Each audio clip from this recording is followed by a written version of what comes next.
सत्ती साहब जो कारकुनों के दिल और जान है, हर प्रोग्राम में आप तमाम लोगों को खुश आमदीद कहता हूँ। ये पेपर आज मैं साथ लेकर आया हूँ, यहाँ बैठ कर उनको मैं शोकास जारी करूँगा और पार्टी से रिक्वेस्ट भी करूँगा जो इतने अहम मामले के ऊपर पार्टी की आवाज़ के ऊपर नहीं आ सकते, उनको ओहदों से हटा के अच्छे लोगों को लाया जाए।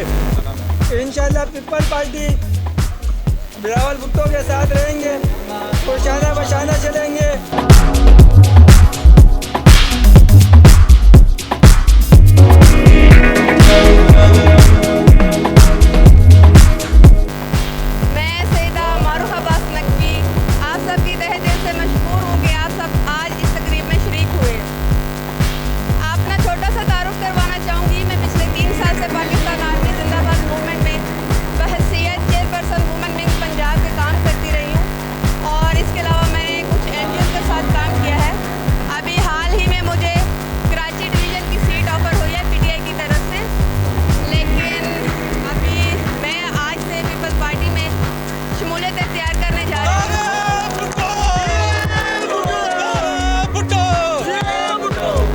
दबंग जनरल सेक्रेटरी आ गए, सलीम इंफॉर्मेशन जो अकेले हमारे साथ चलता था, आज तो हमें बहुत खुशी हुई। मैं मुबारकबाद देता हूँ मसूद अब्बासी को कि जो हमारे टीम में शामिल हो गया और इंशाअल्लाह ताला